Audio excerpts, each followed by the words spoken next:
In the previous installment, convicted ex-military officer Victor receives an offer from a secret government agency, freedom in exchange for participation in classified operations. He is sent to a laboratory, where he is subjected to brutal experiments that transform him into a wolf-like werewolf. Now a part of Zoo, an elite unit of hybrid predator shifters, he carries out bloody missions to eliminate high-level threats. The first operation, a cartel takedown, is a success. But Victor soon discovers that the government has developed a weapon specifically designed to control and neutralize shifters, keeping their power in check. He comes to terms with his new reality, a hunter of monsters, while remaining a monster himself. Continuation of the story. Since the operation against the drug cartel, I haven't seen any real changes in the team's work. We lost the gorilla man, but no one held a memorial or anything like that. The survivors in Zoo just kept training and waiting for the next orders. My days went by in the usual way. Medical checkups, firearms practice, analysis of combat parameters. It suited me that our objectives were always tied to bloodshed. One day, the officers announced that new recruits would be arriving. In the training hall, they introduced 3 of them, among whom was a she-wolf who stood out right away with her energy. She was all smiles, greeting everyone, joking about the strict instructors. Her name was Anastasia, but someone immediately called her Anna. Just by watching the way she moved, I realized she had wolf genes. Her personality seemed the exact opposite of mine: open, talkative, enthusiastic. In the mess hall, she sat down next to me and asked how long I'd been here. I replied that I'd served in the unit for some time. She said she'd joined the army and then Zoo because of her father. She mentioned he was an outstanding soldier who disappeared on a secret operation, and that she sees him as a true hero and a role model. I didn't feel sympathy, but I noted her sincerity. She was very candid. She spoke freely about personal matters, whereas the rest of us stayed silent. In the medical block, she asked the doctors plenty of questions about the origins of our serum and its complications. The medics kept quiet. Her curiosity seemed odd, but that didn't stop her from asking. At the shooting range, she showed average results, but her reflexes were remarkable. Whenever we ran into each other in the corridors, she smiled and tried to ask about my experience. I answered briefly, without emotion. Despite my reserved replies, she occasionally tried to draw me into a deeper conversation. I didn't mind, but I preferred to steer the subject away. I wasn't interested in talking about the past. I was content with the present, where I carry out orders without asking too many questions. At night, I would hear her footsteps echoing along the concrete floor. A new wolf in the unit naturally drew attention. Her cheerful nature clashed with the grim order of things. Sometimes I saw her chatting with the Tiger Man or the Dog Man. They would share stories of past assignments. I had no desire to join in. I was used to keeping to myself. Weeks went by. Training continued under strict protocols: hand-to-hand combat, shooting, navigation, controlling transformations. I never saw Anastasia show any fear. She persistently asked the commanders when we'd get a combat mission. Her eagerness reminded me of an impatient rookie, even though everything here screams that there is no glamour in the work we do. It made no difference to me. I just went along with standard procedures and waited. One evening, we ran into each other in the corridor. She asked why I was so withdrawn. I replied that our service doesn't lend itself to chit-chat. She wanted to know if I felt any guilt for the enemies we'd killed. I said I had no pity. She didn't argue, just nodded sadly. It seemed her attempt to establish contact wasn't successful. Things in the unit remained steady. Taking part in bloody missions was seen as natural. No one expected praise or rewards. They fed us, supplied us with ammo, ran tests, and observed our behavior. One morning, a general call sounded. The colonel ordered everyone to gather in the hangar for an urgent announcement. I stepped out of the barracks and saw Anastasia hurrying there as well. She looked tense. I braced myself for whatever order might come, feeling neither joy nor anxiety. That's life in zoo. Quiet waiting, interrupted by deadly raids. It was clear the colonel was about to announce something unusual. I caught the eyes of several veterans. They gave me slight nods, indicating they, too, expected a serious turn of events. In zoo, they rarely call everyone at once unless a large-scale mission is coming. Passing through a concrete corridor, we entered the hangar. We took our places, while up on a raised platform stood the colonel in his dark uniform. His gaze wandered across our faces as if evaluating our readiness. To his left and right, staff officers stood holding tablets and folders. Once all zoo members formed up, the colonel ordered the hangar doors closed and began speaking in an even tone. He announced that a signal had come in regarding an unforeseen situation at one of the secret labs in Texas. The shapeshifters there, who had received an upgraded serum, had gone out of control, staged a riot, and taken the scientists hostage. According to the colonel, it's a critical situation. The leadership fears these mutineers have a stable animal form and can transform at will. That means their beastly powers are not limited by the usual duration of our serum. They can seamlessly shift from human to beast and back again, exploiting all the advantages without the vulnerability of time restrictions. The colonel clarified that these creatures in essence are stronger than we are. Their bodies have been stabilized, and they retain both intelligence and bestial strength without needing any required injections during missions. The government believes that any such uprisings pose an unacceptable threat to national security. Our orders are: deploy immediately to the designated area, infiltrate the laboratory's underground levels, and quell the rebellion.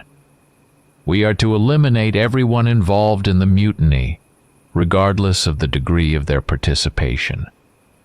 The scientists are to be rescued, as they possess knowledge of strategic importance.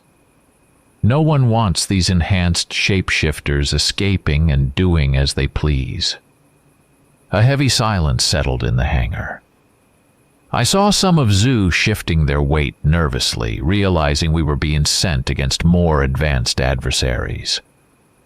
Anastasia stood not far off, her expression tense. This mission promised extreme danger.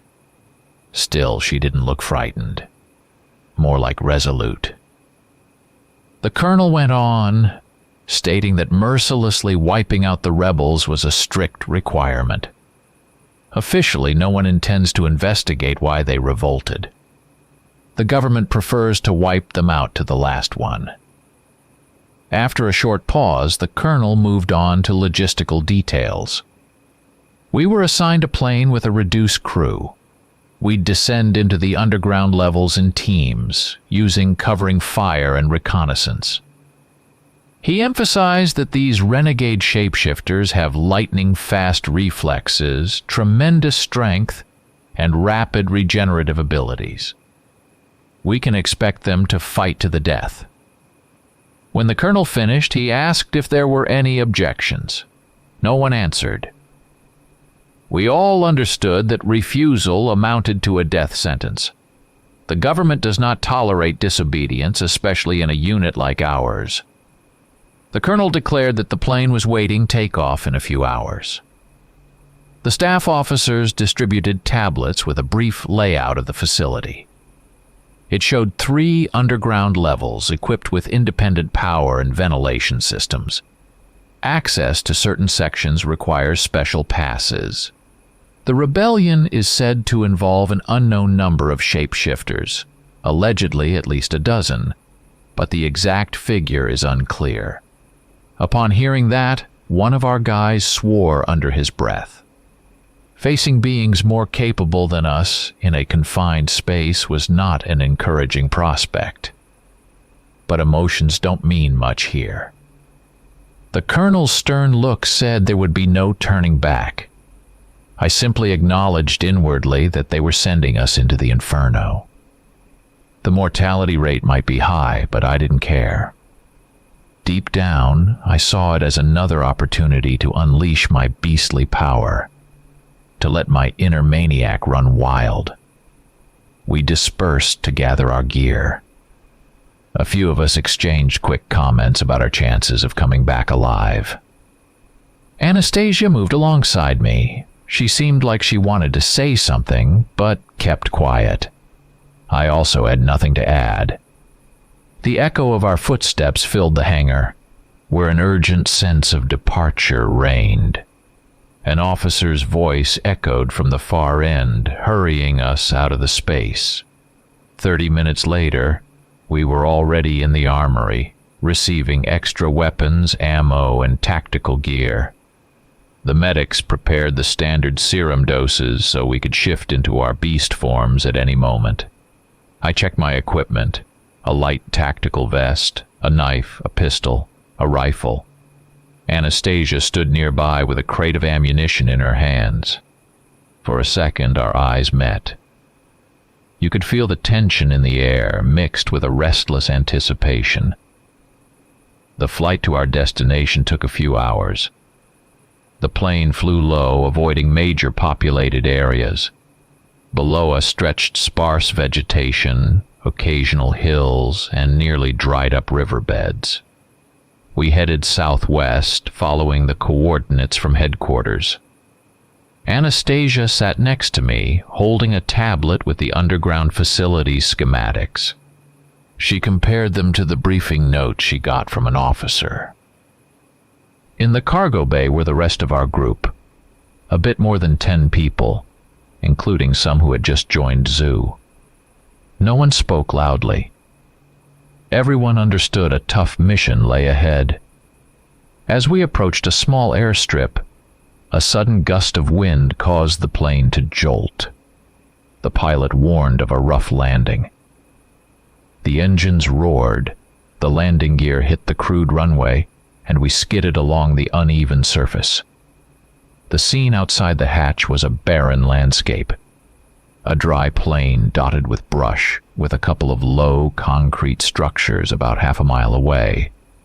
There were no flags or markings, just a couple of army trucks parked off to the side. At the colonel's command, we disembarked quickly.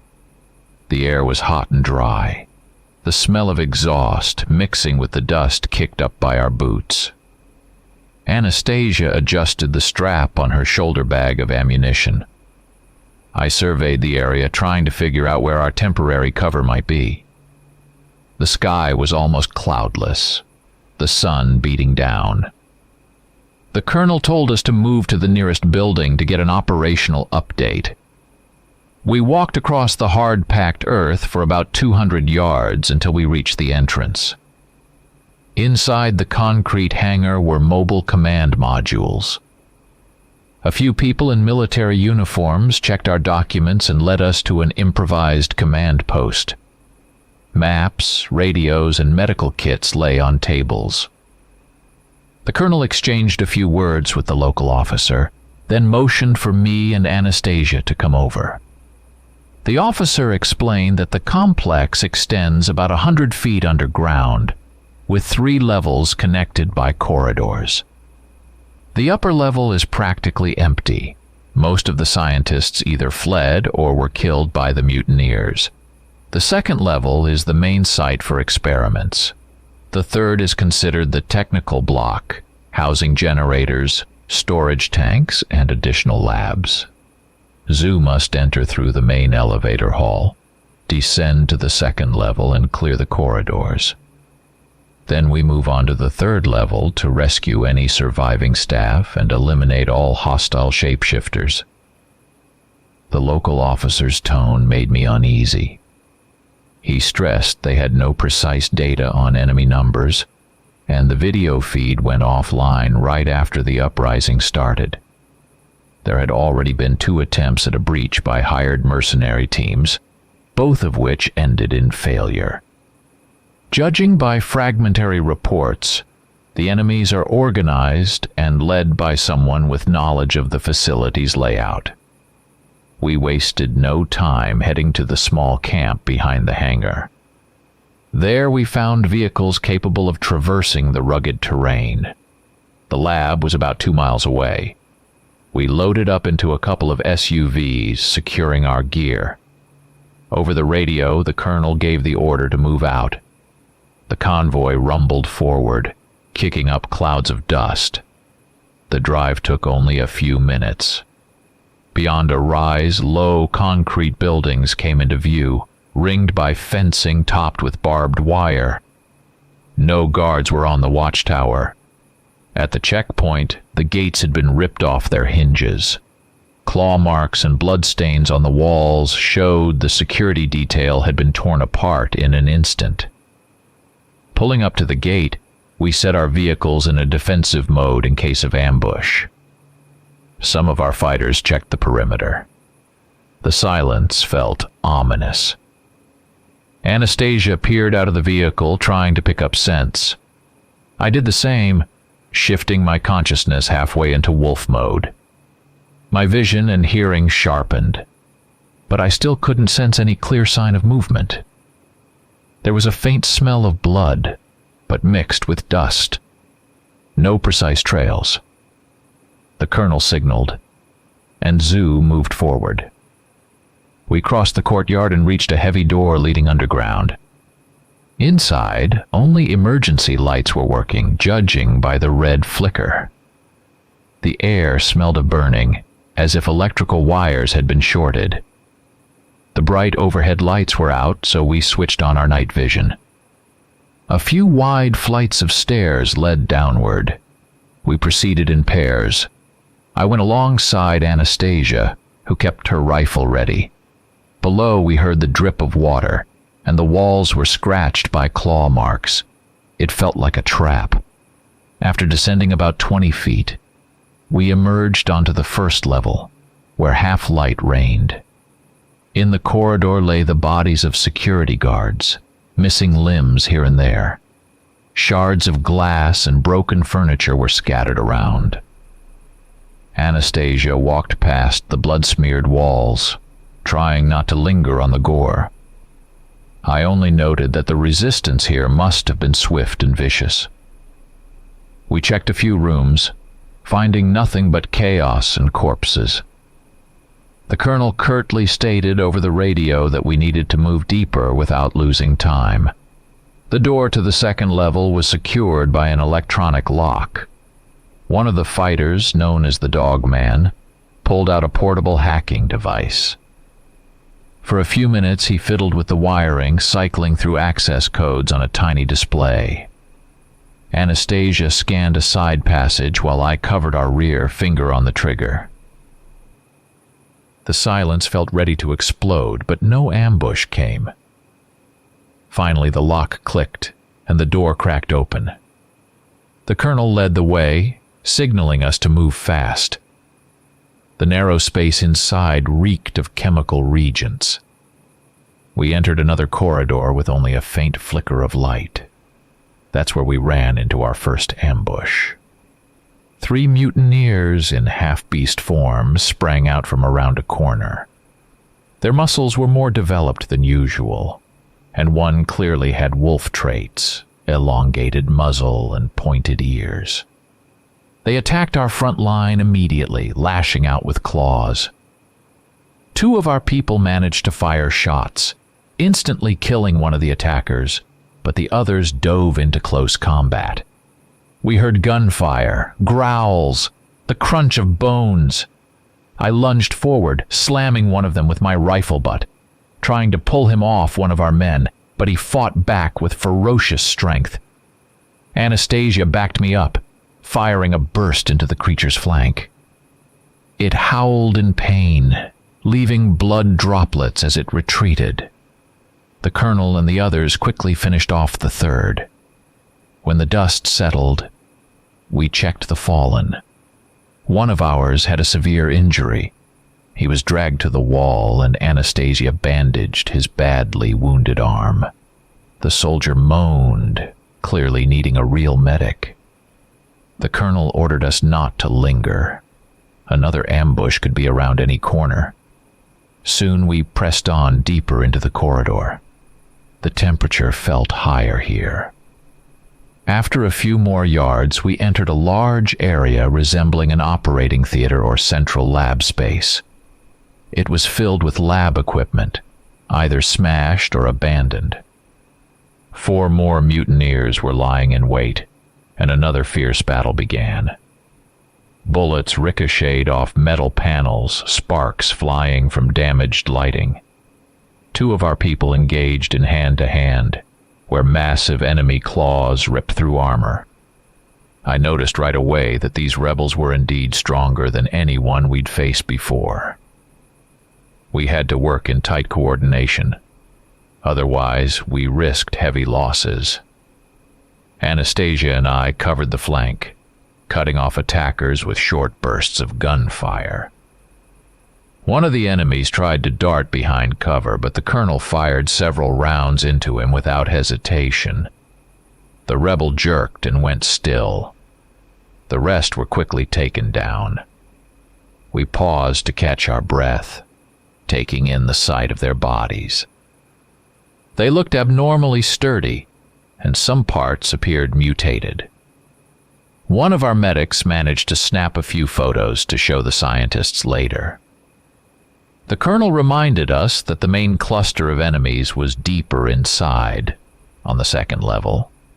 So far, we'd only run into a scouting party. It was clear there wouldn't be any easy progress. On the 2nd level, things were much more complicated than we'd expected. The corridors were lit by flickering lamps, power kept cutting out, and an alarm blared in uneven, jarring bursts. In the distance, I could make out screams and growls. The colonel split us into 2 groups to cover more of the complex at once. My group included Anastasia and 3 other fighters, the Tiger Man and the Dogman among them, while the rest went with the colonel to the right wing.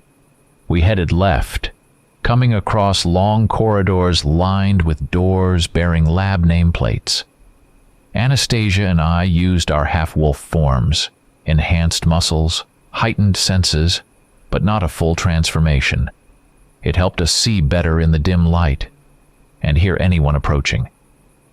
Behind one door, we heard someone moaning. The Tiger Man checked and found an injured scientist pinned beneath a collapsed cabinet. He couldn't move. We pulled him out, and he began pleading for help, mumbling that there were too many rebels. Anastasia quickly asked if there was a safe way out, but the scientist only trembled, repeating that everything was consumed by bloody chaos. I didn't bother questioning him. We decided to send him back toward the entrance, hoping there might be fewer enemies there. We moved on and heard a crash followed by a drawn-out howl. I paused, listening. The smell of bestial musk and blood intensified. Suddenly, a group of 5 enemies appeared around the bend. They moved swiftly and charged us without warning. We had to fire on the move. 3 went down under the barrage of automatic fire, but 2 reached us and engaged in close combat. One of them, a wolfman with bared fangs, lunged at the Dogman, sinking his claws into his side. The Dogman howled but managed to slash the enemy's neck with his knife. I seized that moment to finish the rebel with a shot to the head. At the same time, Anastasia flung the second attacker aside, firing a short burst into his legs. He collapsed to the floor, still growling and trying to stand. I crushed his throat under my boot, not wanting to waste bullets. Maybe someone would call it brutal, but there was no room for mercy here. The dogman was hurt worse than we thought. Blood poured from his wound, and he could barely stay upright. Anastasia patched him up, though it would only slow the bleeding. We knew we couldn't call for medics. Communication was spotty, and the enemy was all around. The Tiger Man helped him keep moving. I stifled my urge to hurry the group. Moving too fast might land us in another ambush, but standing still meant new enemies could catch up. As we advanced down the corridor, we saw signs of a full-blown massacre. Blood smeared on the walls, shredded lab coats, even warped metal doors lying around. The rebels must have struck suddenly. The scientists hadn't had time to evacuate. In one of the rooms, we found 2 more corpses. Judging by their gear, they were mercenaries the government had sent in before us, apparently unable to withstand the assault of these super-strong shapeshifters. I sensed Anastasia's rage boiling up. Her jaw clenched when she saw the mutilated bodies. After a few more yards, we emerged into a spacious area that looked like a central lab block. The floor was covered in some sticky liquid, probably a mix of blood and chemical reagents. Along the walls stood shattered containers that gave off an acrid smell. Sparks flickered from exposed wiring near the ceiling. Amid the wreckage stood several figures who, by their silhouettes, were clearly rebels. They caught our scent, froze for a moment, then charged. We opened fire. We landed hits on 2 of them, but the rest scattered to the sides, trying to flank us. We had to pull back against the wall to avoid getting pinned by crossfire. A fierce fight erupted. The Tiger Man lunged forward, using his enhanced strength, but one of the enemies, a wolfish hybrid, struck him with such force that it sent him flying several feet. The dogman fired a burst, but his hand wavered and the bullets went wide. Anastasia managed to put a precise burst into the chest of a rebel rushing toward me. I switched to short, controlled bursts, trying to conserve ammo. 2 rebels fell, while 2 more disappeared behind rows of equipment. Metal clanged, growls echoed, and heavy footsteps reverberated through the space. The air stank of gunpowder. Moments later, new flashes of gunfire illuminated the room. Clearly, another zoo group had arrived from a different entrance. Apparently, the colonel had decided to attack from the flank. 3 rebels ended up trapped between 2 lines of fire. Before they could react, a barrage from behind tore into them. It looked like we were gaining the upper hand. But the relief didn't last. From a narrow passage on the left, the next wave of rebels stormed out. They moved as if they'd been waiting for us to focus on the fight. I saw a hybrid among them who had a mane resembling a lion's. With a single blow, he tore the head off one of our fighters before he could even shoot. Blood splattered, and the body hit the concrete. I felt a cold rage inside. Our bullets and strikes couldn't halt their furious charge. At close range, some of our group were quickly surrounded. The Tiger Man was already down, torn apart. The Dogman tried to fight back, but they dragged him deeper into the room, and his scream pierced the air. Anastasia stood next to me, gripping her rifle in both hands. I could see the wild gleam in her eyes. She lunged at the nearest enemy, pumping a bullet into him, and then finishing him with blows from her rifle butt. But another rebel loomed behind her, slashing her side with sharp claws. She staggered and screamed in pain. I rushed forward, grabbing the rebel's rifle barrel and twisting his arm, trying to pivot his body away. He yanked me sideways, and in that same second came an ear-splitting screech of metal and the crunch of bones. The noise was deafening. I couldn't tell what was happening in the other parts of the room. Everything around me was a chaos of bodies, debris, and smeared pools of blood. At last, someone shouted our names. It was the colonel, who'd run in with his men from another corridor. Seeing the mayhem, he tried to organize a defense, but there were too many rebels. Out of the corner of my eye, I saw our foxman taking a fatal blow, thrown against the wall. Another was beheaded by the lion-like hybrid's claws. The colonel ordered a retreat, seeing that head-on resistance was pointless. I looked at Anastasia, who was bleeding heavily but still conscious. We hardly got a couple of steps back before a handful of rebels struck from the flanks all at once. Our ranks collapsed. I tried to drag Anastasia toward an exit. I was nearly out of ammo.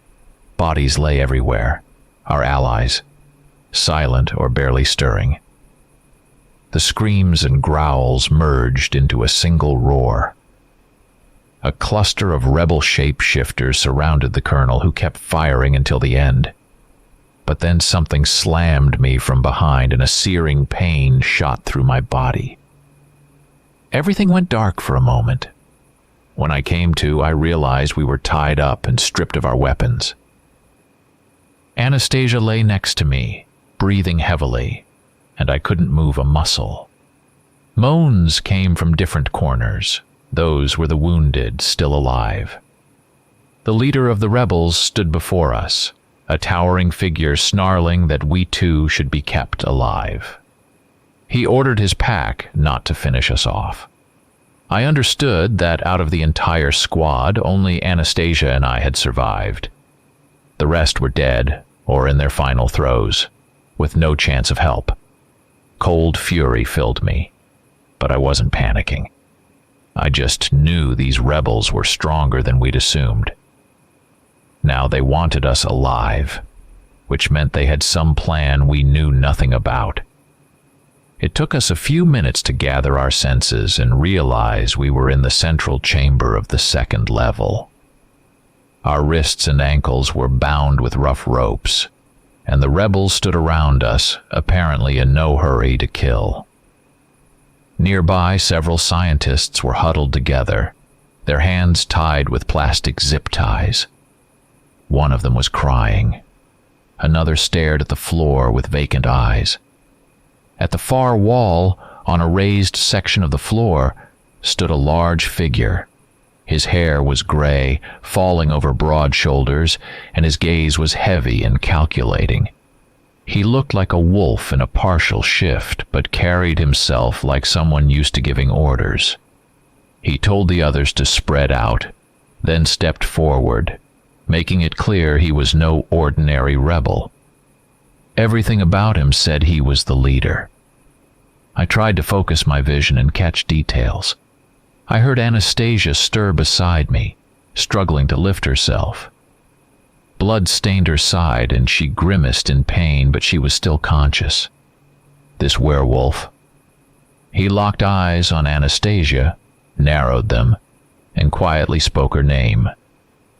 I realized he knew who she was. He looked stunned, as though he never expected to see his own daughter here. Then he introduced himself as Alpha, which sounded more like a rank or title among the rebels. When he spoke to Anastasia, it wasn't an order. It was more like a shocked exclamation. She managed to raise her head a little, whispering, "Father." Her eyes were wide with disbelief. Alpha told the others to keep their guns on us, but not to shoot. Then he moved closer. I saw that his face wasn't fully wolf-like. It retained enough human features that you could see the intelligence behind it, even though his ears were pointed and his jaw slightly elongated to fit sharp fangs. He spoke in a low voice, emphasizing that he had no intention of killing us right away. Clearly, he wanted to talk with his daughter. I braced myself for any emotional outburst she might have. But she only breathed heavily, her voice trembling as she asked, "What happened to you? I thought you were dead." With a bitter undertone, Alpha replied that he'd been seized by government forces during a secret mission in Central Asia when he was cursed with lycanthropy. He calls himself the Zero Patient, the original source from which they extracted the genetic material for the serum they later pumped into us. He says he spent years in hidden labs, living through endless experiments and pain. His blood, he claims, was used to create shapeshifters.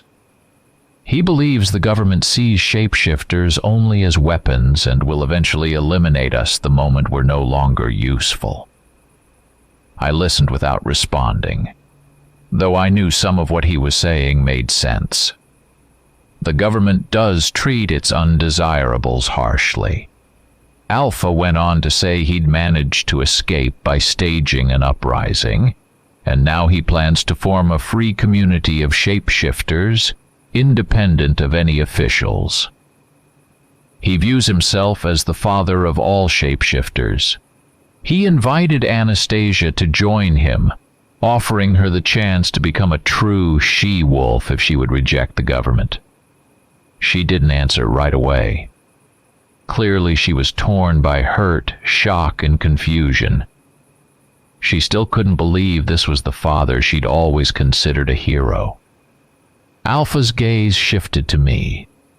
He demanded to know why we sided with this system, saying all our killings were just puppet acts serving those in power.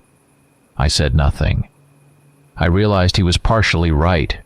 Zoo had been used in some very dirty operations. But I felt no emotional attachment to his words. It made little difference to me whose orders I followed so long as I was left to do what I do. Meanwhile, the scientists around us moaned in fear. A few rebels paced back and forth, rummaging through documents and hauling away crates of equipment. It looked like they intended to use the research for their own ends. Alpha proclaimed that the government had failed any test of humanity, and the rebels no longer feared retaliation. But he had no intention of slaughtering everyone in sight. Some people, he said, would be useful for future plans, though he didn't clarify what. Anastasia, her breathing labored, asked why they'd taken all these scientists hostage. Alpha looked at her with a mix of sadness and certainty, explaining that many of these specialists had studied his blood and genome. They possessed breakthroughs to stabilize the shape-shifting process without continual injections. His pack had gone through a new procedure that allowed them to hold their beast form without any time limits. Now he intended to force the scientist to keep working, so he could grow his pack even further. His goal was to free shapeshifters from the government's leash. I shifted my gaze to the hostages. They looked pitiful. Maybe some of them really had conducted brutal experiments on Alpha. But I felt no sympathy for them. Anastasia was reeling. She said she couldn't believe her father agreed to this massive bloodshed. Alpha seemed not to understand her accusation. He insisted that humanity brought this on itself, and that it was time for shapeshifters to stop living under anyone's thumb. Just then, a scraping sound came from somewhere down the hall. One of the rebels peeked in, looking worried, and reported that the upper levels were locked down and the ventilation system had changed modes for some unknown reason. Alpha told his men to check for sabotage. I felt the tension in the air. Anastasia tried to move, but her injuries prevented her from standing. Alpha ordered that she be given bandages and then told his people to free our legs so they could lead us somewhere else. He said he wanted us to hear everything he had to say, so apparently he wouldn't kill us just yet. Maybe he intended to recruit us, or at least leave the possibility open that we could be of use. My indifference gave way to a slight curiosity. I knew if a chance to escape arose, we'd have to seize it. But for now, open resistance was futile. At Alpha's signal, 2 rebels hauled Anastasia and me to our feet. She had to lean on my shoulder to avoid collapsing. Our wrists were still bound, but at least we could walk. The scientists were also dragged off deeper into the lab, their chains rattling. Down the corridor, we heard strange clicking sounds. Alpha winced as though catching a foul scent. Then he paused, raised his head, and sniffed the air. He muttered that something was different about it. Anastasia also noticed and confirmed she felt a change in how the air filled her lungs. I picked up on it after a couple of breaths. The atmosphere felt heavier somehow.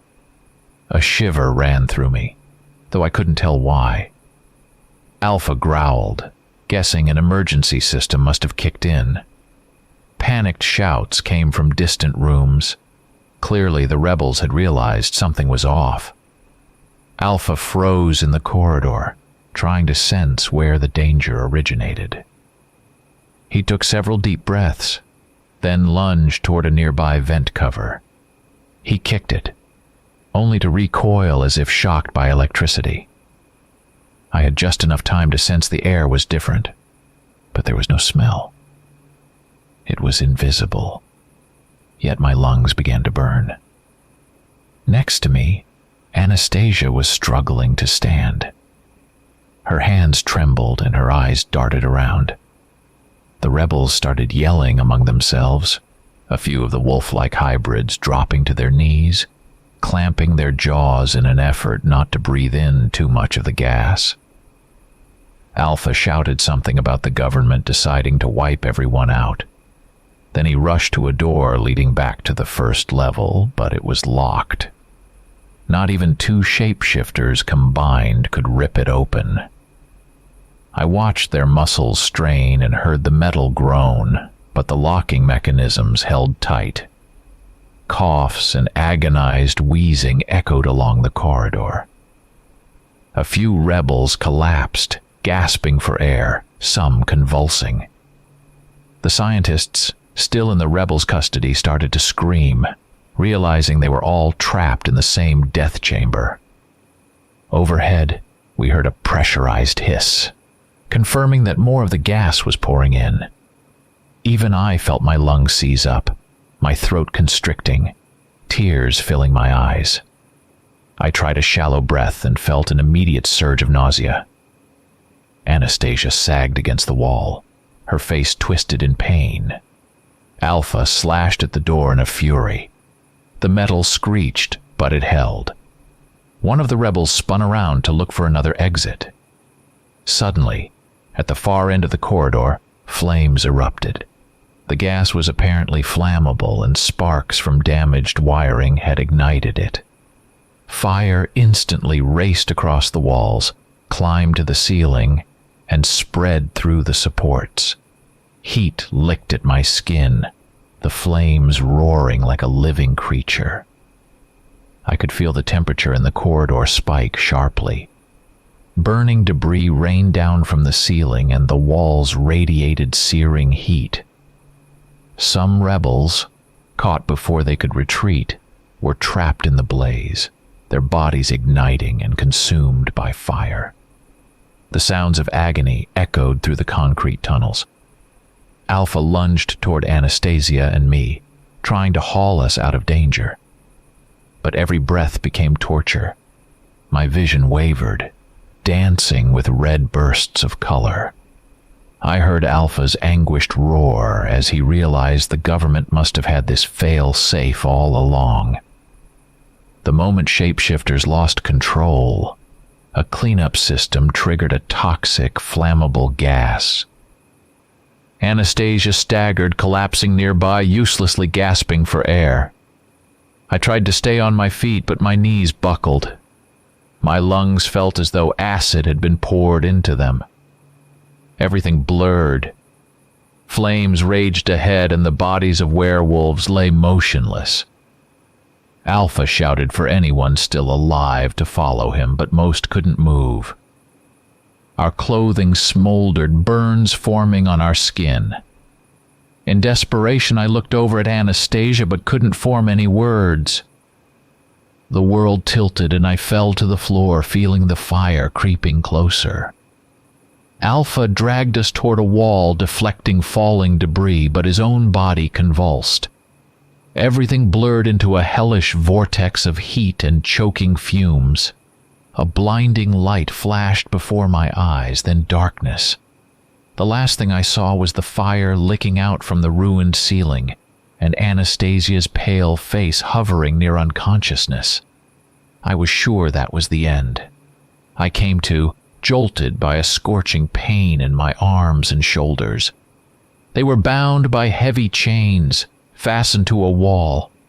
The dim lighting came from a weak source overhead. The air smelled stale, a mix of medical disinfectants and lingering smoke. I lowered my gaze and realized much of my clothing was scorched, and my skin showed burns that hadn't fully healed. My back throbbed, and my head pounded. Alpha lay nearby, pinned down by massive shackles that left him no room to move. He was unconscious, his gray hair matted with dust and blood, parts of his body covered in burns. There was no sign of Anastasia. I couldn't tell where we were. I saw no corridors or windows, just rough concrete walls and a single metal door. After a few minutes, the lock screeched, and the colonel entered. He looked exhausted, a bandage wrapped around his side, soot staining his face. Seeing that I was awake, he let out a breath and said quietly that I survived only because of Alpha. Apparently, in the midst of the fire, Alpha somehow managed to pull us to an emergency hatch before collapsing himself. Later, government agents found him, me, and Anastasia. They decided we might be useful and dragged us here. The colonel explained this was a temporary holding facility. The wolf girl was in the next room, where medics were assessing her condition. He didn't go into detail about whether she was out of danger. I asked what happened to the others. The colonel gave a grim twist of his mouth, admitting that no remaining shapeshifters had any chance once the gas and the fire were unleashed. The rebellion was crushed. Then he said that higher command had decided to erase all evidence of what happened in Texas. That included us. Officially, Zoo had failed by engaging with the rebels and was now compromised. The colonel didn't agree with the order. He knew we'd walked into a trap, but the generals weren't interested in any explanation. For a moment, he silently regarded Alpha, then approached me and held out a small vial, saying it contained the new and improved serum, the same one the rebels had used, and that he had limited access to it. The colonel forced my mouth open, pouring the liquid in. I tasted a bitter metallic tang, followed by a surge of heat ripping through my body. He warned me I'd now be able to become a wolf without injections, and then shift back to human form at will. He believed it was my only chance of escape before they moved us to a higher security location. I asked why he was helping. The colonel admitted he'd seen an order for total liquidation, including me and the wolf girl. He didn't want to go through with killing his own unit, even though most of Zoo was already dead.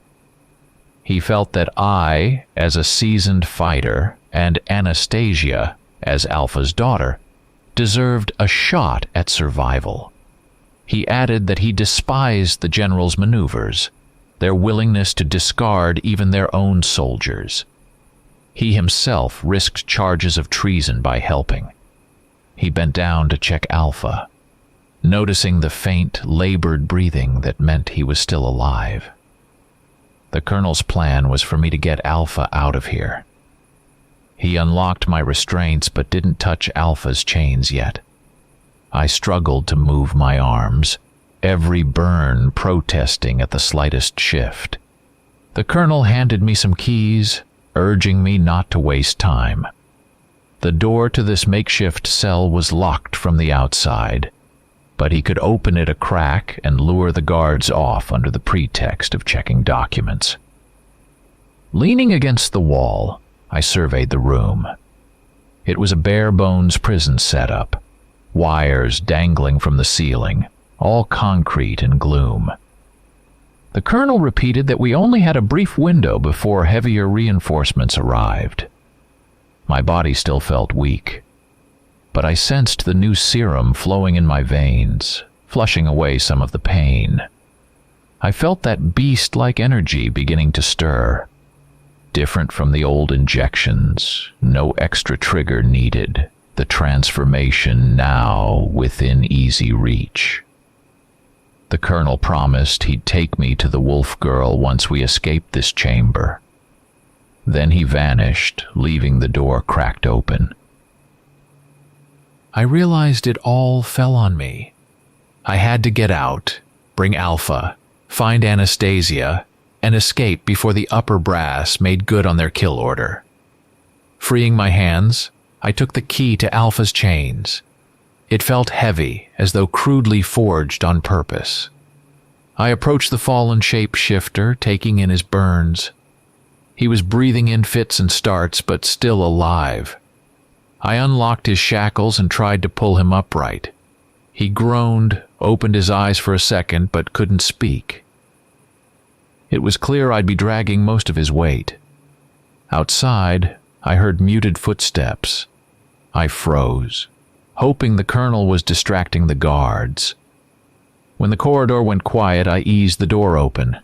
Stale air rushed in, carrying no sign of immediate threats. Hauling Alpha by the arm, I inched him forward. Every scrape and gasp sounded deafening. I moved slowly, determined to stay inconspicuous. Around the corner, dim emergency lights revealed a metal staircase leading upward. The smell of blood and antiseptic was stronger here, likely a nearby ward for the wounded. A single distant gunshot rang out, making me tense, but there were no follow-ups.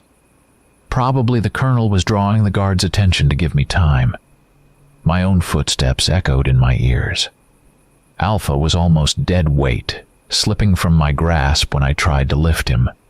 The raw burns on my body throbbed. My shirt stuck to my charred skin. Still, that surge of new energy pulsed in my veins. I knew I could tap into my wolf form if necessary, but the process could get loud with growls and muscle tension. After moving a few yards, the corridor branched in two directions. I paused, trying to decide which way to go, when I heard footsteps behind us. I turned to see two armed men in camo gear, rifles leveled. One barked an order, aiming straight at me. I launched myself forward, straightening up as the beast within me flared. I felt the familiar jolt of transformation. My fingers began morphing into claws. Before they could pull the trigger, I lashed out, striking one guard in the neck. He went down, dropping his weapon. The other fired a short burst, but I twisted aside, raking his wrist with my claws. He screamed, losing hold of his rifle. I snapped his neck swiftly. Both bodies hit the floor, blood pooling. Alpha lay nearby, contorting on the ground to avoid the chaos.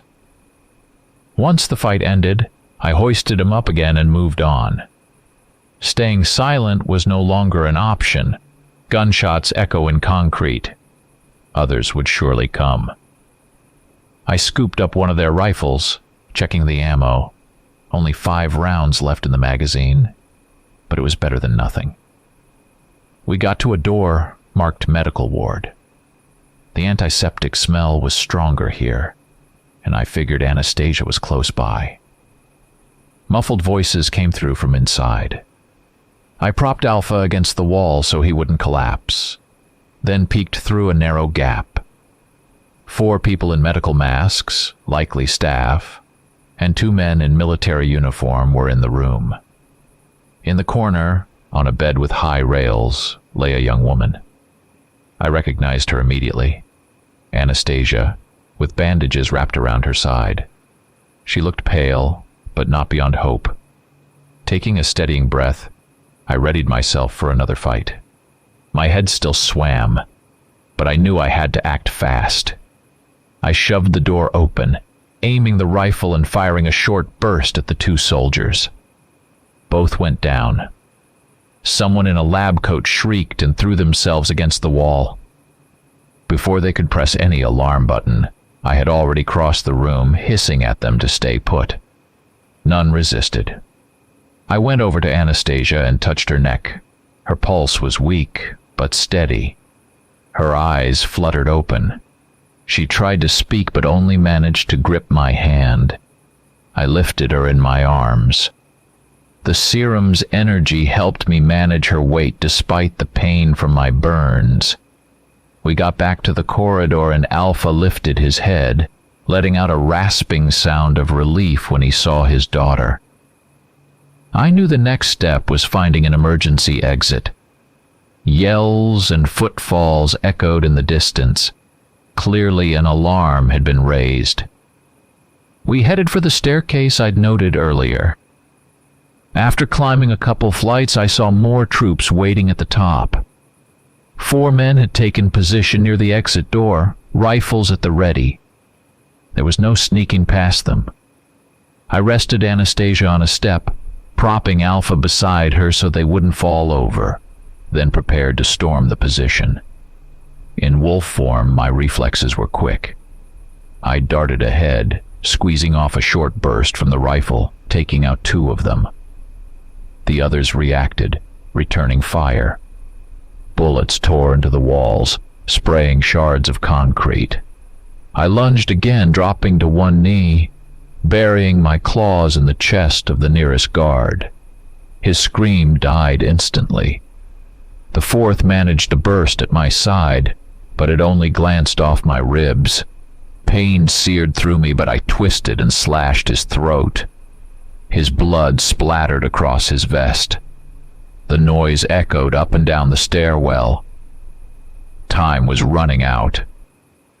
I grabbed Anastasia, telling her to lean on me, and Alpha braced himself against the wall, pushing through his own pain to move forward.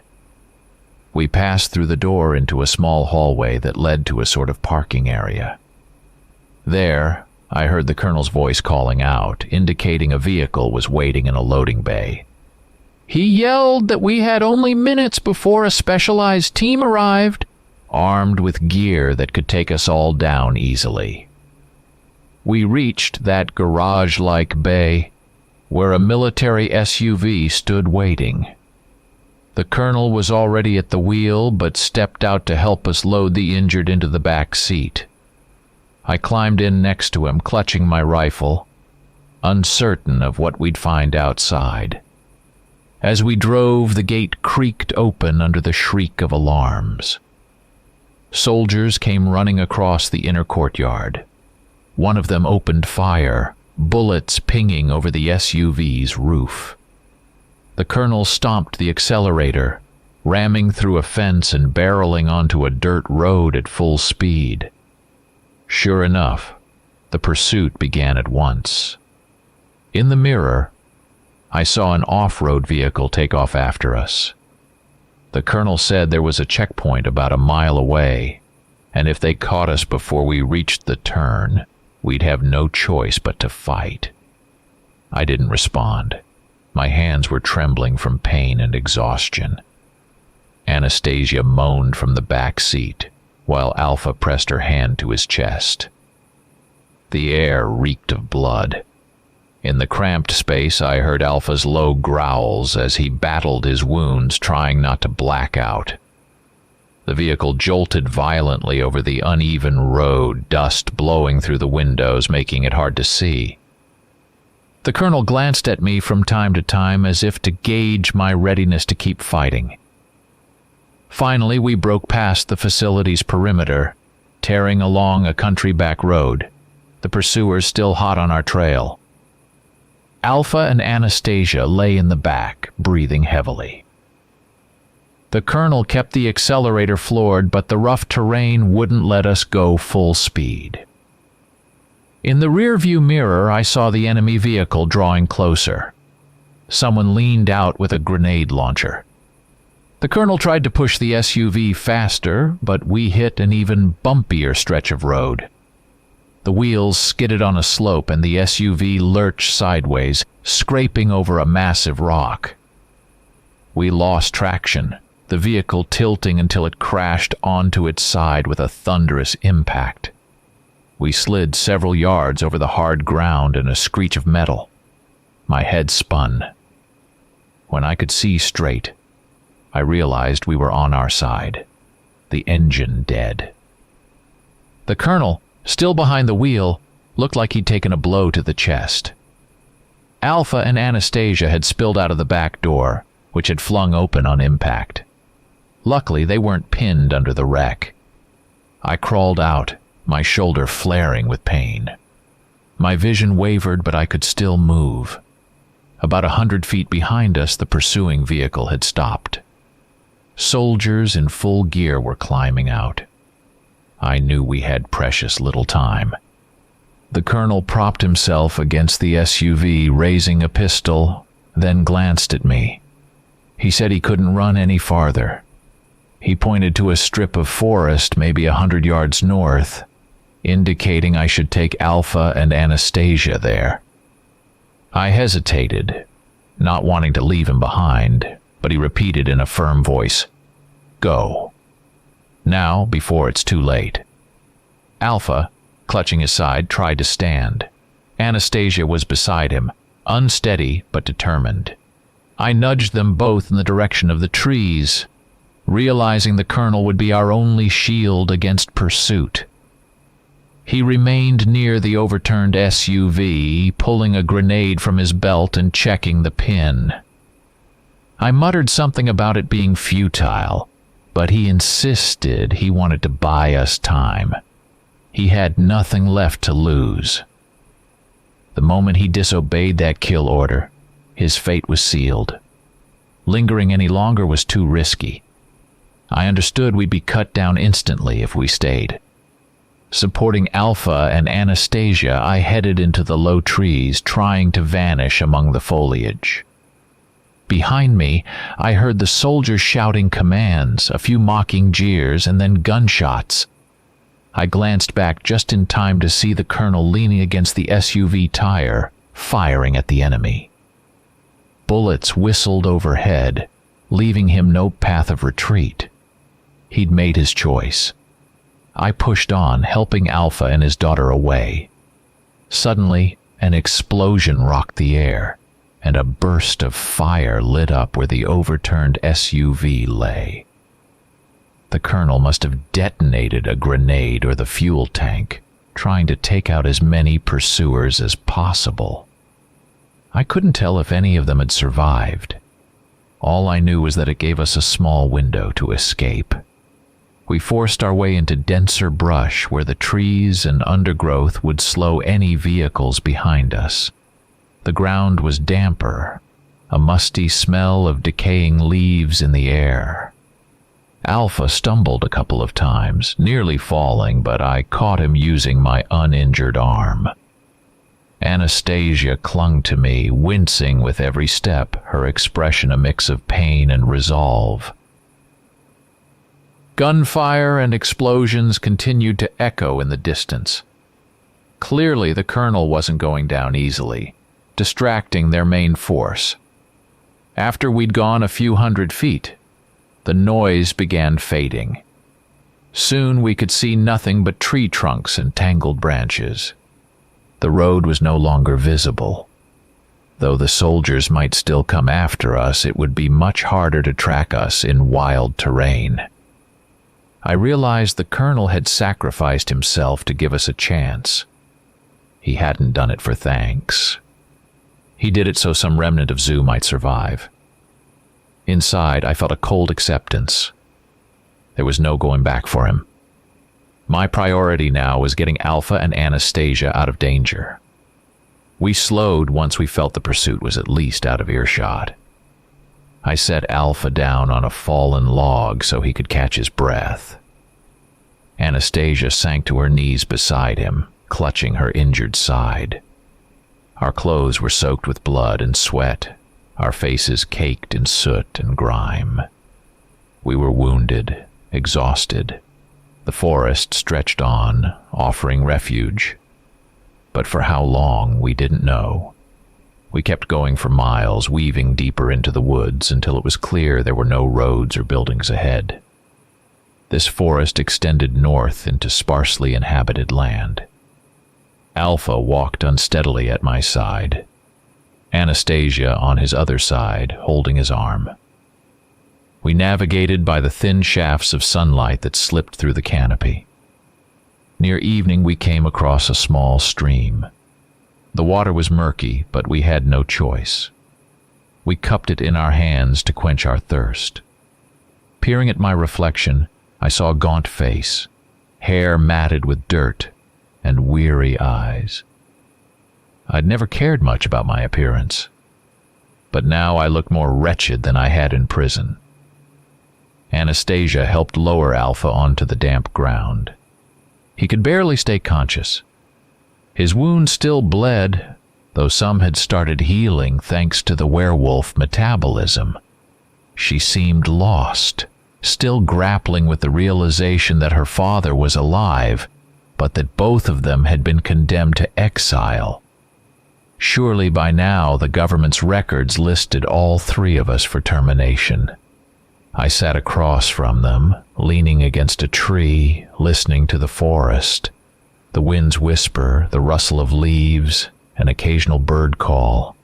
It felt so far removed from the world of cities and prisons. Alpha cracked his eyes open, rasping that we were now free wolves, and gave a bitter smirk.